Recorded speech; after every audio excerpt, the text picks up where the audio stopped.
Welcome to my channel. This channel is called the comment section.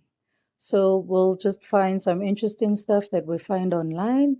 I'll read it to you. We'll read the comments and you will let me know what you think about it. So my name is the comment Mrs. Let's just call myself Mrs. Comments. So I find it very interesting to read people's things, statuses, and see what they do and what they talk about. And the comment section is usually more informative. Sometimes you'd find that people weren't informed about what's happening. Someone else will post something that's very old, or they'll post something that's lies. And in the comment section, you'll get the actual truth of what's going on, or more perspective of why something was done a certain way. So this is my first video. Welcome and thank you for being here. Let's go ahead and get into this video. So this is a status from Beulah Marshall. It was posted on Facebook and it goes as follows. Some time ago, I scheduled an interview with a teacher applicant. Her appointment was for 12 noon, but by 10 a.m. she was already in the school premises. When I arrived at about 11:20, I noticed her standing quietly near the playground. My first instinct was to question the security officer. Why didn't you usher her into the reception area? But then I was told something that stopped me in my tracks. She had been ushered to the reception when she first arrived. However, while waiting, a prospective parent had walked in with 3 children for enrollment. As the parent stepped aside to take a call with her husband to finalize the admission decision, the youngest child became restless, fussy, and difficult to manage. This teacher applicant, who was under no obligation whatsoever, stepped in. She volunteered to carry the child, gently rocked him until he calmed down, and even got him to fall asleep in her arms. This parent was visibly relieved. Later, when it was break time, she still couldn't see herself sitting comfortably in the reception while children were out playing. Instead, she chose to move closer to the playground, instinctively positioning herself where she could monitor them. The following day, when the prospective parent returned to complete her children's enrollment, the very first thing she asked me was, "Did that teacher get the job? I really hope you employ her." In fact, she practically campaigned on her behalf. That entire encounter taught me something powerful. You can't fake genuine passion for children. You can't buy it with a degree, and you can't learn it from a manual. Certificates and qualifications are important, but what sustains true impact in the classroom is a teacher's heart for children. Professionalism is not only about classroom techniques, it is also about attitude, empathy, and a teacher's natural disposition towards children. A teacher who loves will always find ways to connect, to nurture, and to inspire. And the opposite is equally true. A teacher who secretly harbors irritation or bias towards children will eventually reveal it. The signs are always there if you pay attention. They show annoyance when you ask how they would handle slow learners, in inverted commas, or difficult students. Their language leans more towards, open quote, controlling, in fact, close quote, or inverted commas, children rather than guiding or inspiring them. So it says that their language leans more towards controlling children rather than guiding or inspiring them. They view the classroom as a place to enforce authority rather than nurture potential. Why does this happen? Because a teacher's hidden bias can silently crush a child's confidence, leaving scars that take years to heal. So the next time you are recruiting, don't just look at paper qualifications. Watch carefully for passion, empathy, and a natural ease with children. Those are not soft skills, they are essential skills. Remember, you can train a teacher in pedagogy, but you cannot train someone to love children. So when we go to the comment section, sorry about that. This is my first time doing this. So the comment section, we'll go through them and then you will let me know what you think. Okay, so that's what the purpose of this page is.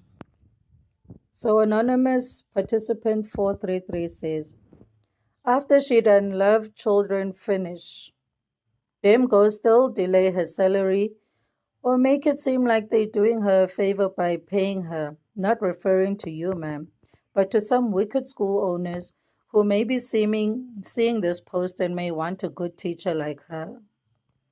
And then Beulah, the author, says, And the person again says, some will even pay her peanut as salary.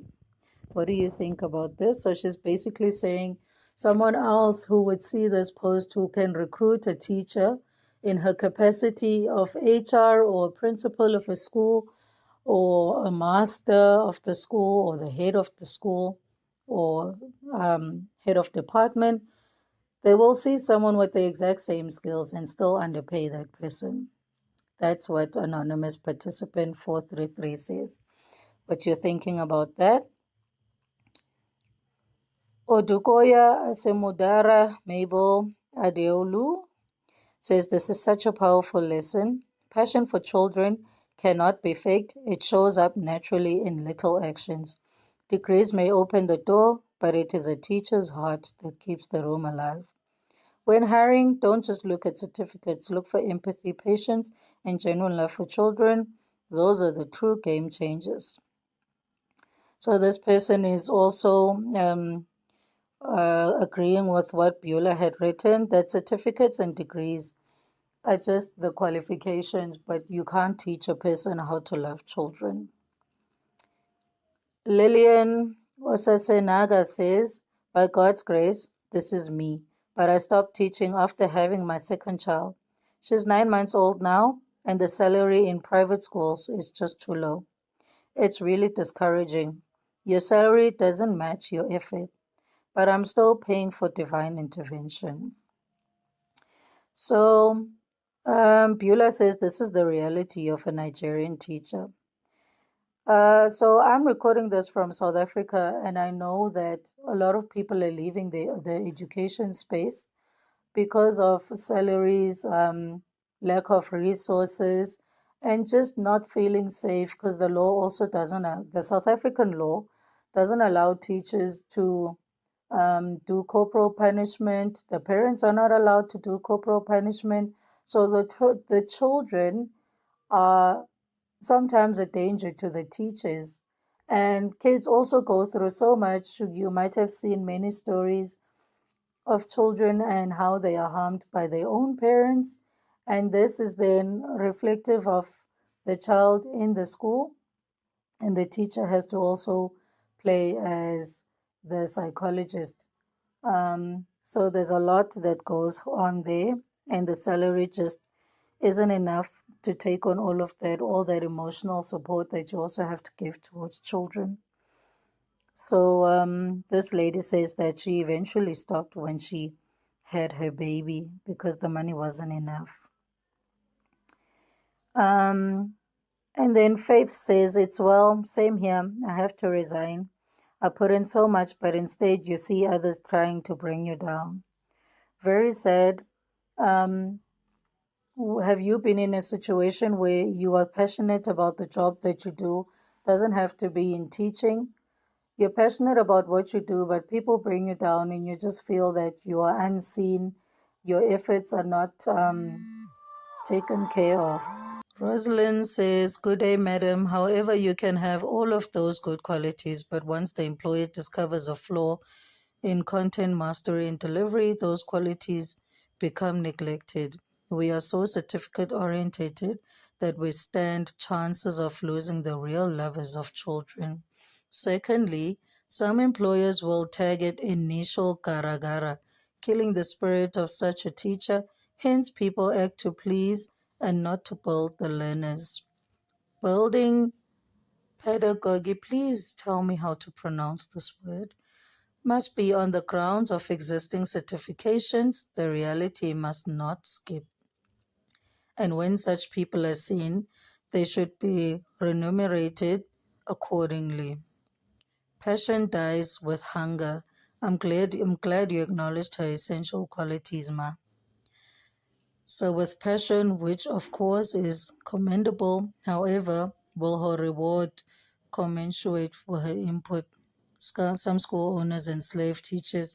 So basically everyone is saying, yes, certificates are important. And yes, it's good to notice that someone has these essential skills that you can't teach to people, you know. When you have the passion for it, then you have it. But there were also instances where people will go for these type of jobs just to get the incentives, the things that come with it, like medical aid, or you get to ride a bus for free, or you get a discount if you use public transport because you work as a government employee, for instance. Private education is known to be run like a business, and even the parents will be told that we don't get money from government here, so you have to pay your child's fees, otherwise you have to leave. Same goes with the teachers. As this person says here, is that they will always look for the they will always look for the certificates, but they'll also want you to rate your key performance index, your KPI. The kids have to pass in class either way. So let's move on. They'll still want the kids to pass because the curriculum says so, which is also fair. You can have passion and love kids, but you're not there to look after them. You're there to teach them. So at the end of the day, you need to show results. And then Sonia Odogwu says, do you know I'm currently having issues at home with my husband about my passion for teaching and kids? So this would be a money situation as well. Remuneration is a problem. You have the passion and you don't know what else you can do, because anything to do with education, even if government can help, they will give what they have decided is enough.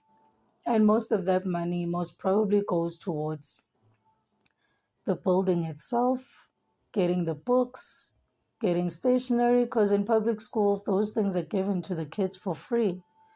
But when it comes to the salaries, that always seems to be the least part of the budget. Or there are too many children, therefore they have to have enough teachers for those kids.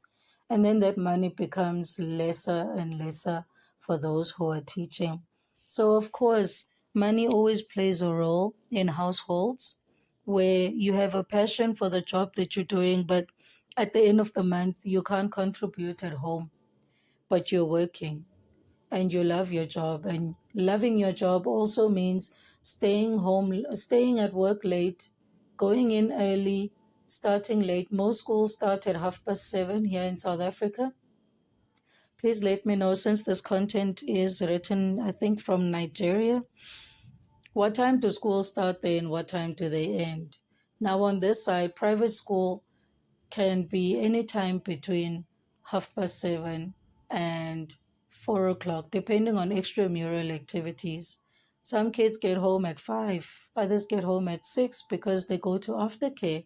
Others go to soccer practice, piano lessons, guitar lessons, swimming lessons. And public schools also have extramural activities, so the child would be at school from 7:30 until 3.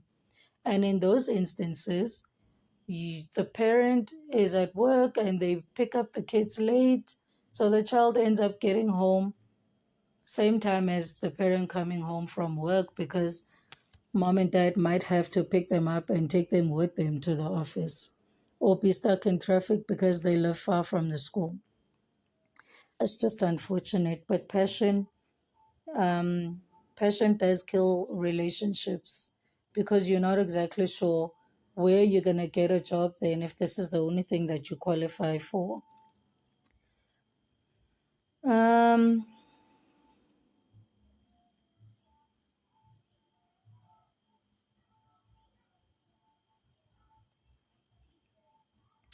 so Sonia elaborates and says, he didn't want me to start a business instead of teaching. He wants me to start a business instead of teaching. So she's referring to her husband here.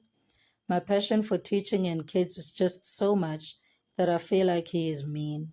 Another thing is very discouraging is the salary of teachers is just so poor.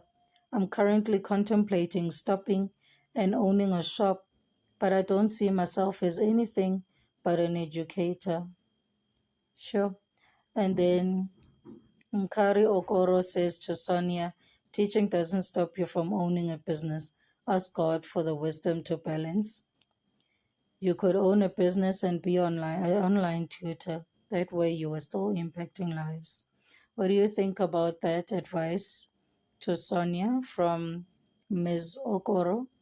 She's saying that rather do both instead of then waking up every day, going to school and not getting enough money.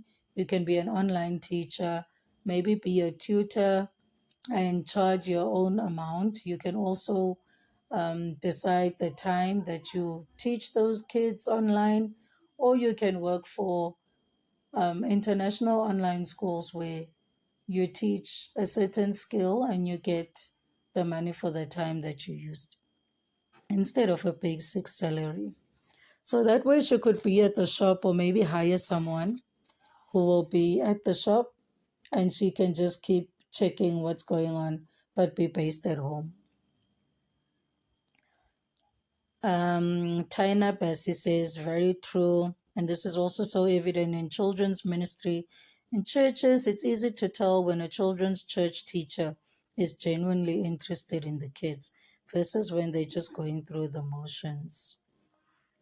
That's why I always advocate for people who truly have a heart for children because when the care is real, the difference in the children's lives is undeniable. So this is more directed at Sunday school teachers, I would think, because it seems like it. So that would be the person who is in charge of the children's section of the church, and they have to teach kids Bible studies, do activities with them, you know, get them ready for the week in the Word, teach them about the Word and how to conduct themselves. But a child will leave with nothing to show or nothing to tell to their parents because that person will just read what they've been given for the day and not really go out of their way to make sure that the children understand. What is your experience with that one in terms of a church setting? Okay, let's go through a few more. Let me look for a longer one. A lot of people saying this is the bitter truth. This is 100% correct. Very correct and thoughtful. So everybody is saying this is true. Everybody is saying this. Oluwasei Isaac says, this is so inspiring. Teachers are to be celebrated. Kudos to them all. May God continue to bless and strengthen them. So I will leave it there. This was my very first video. Let me know how it went. Let me know what your experience is with having a passion for something, not just in teaching, but having a passion for your job and having studied so hard to have it, to have that qualification, and then you are not inspired. It's I don't know if this example will make sense, but it's like watching someone work really hard in something that you aspire to be. Say an actor, for instance. Obviously, you have someone that you look up to in that instance, or a business person. Someone has a business, you know that you can do it as well.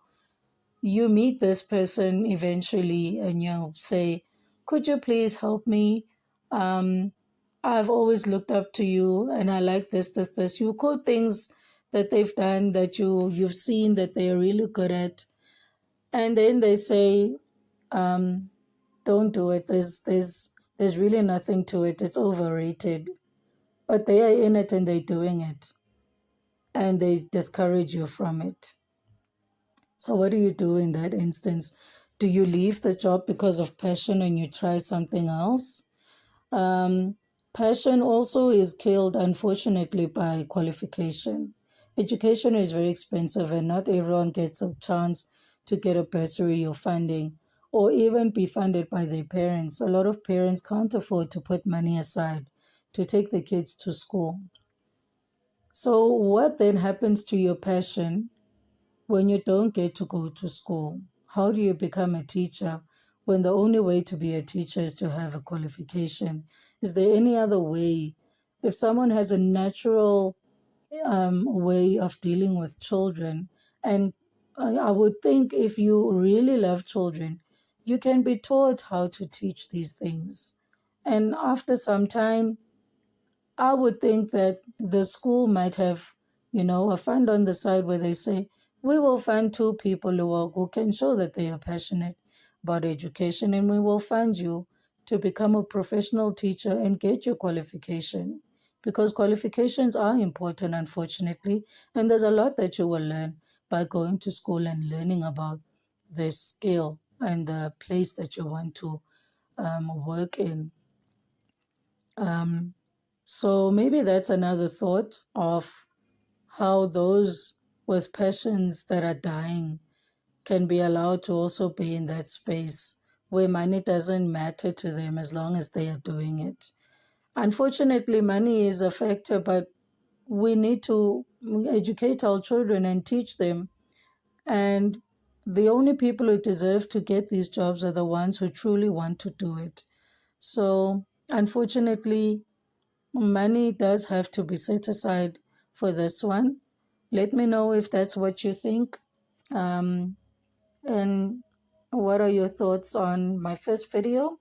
Please like, comment, share, and subscribe. And tag me on another topic that you find that you would love me to look at, and then we can discuss it in the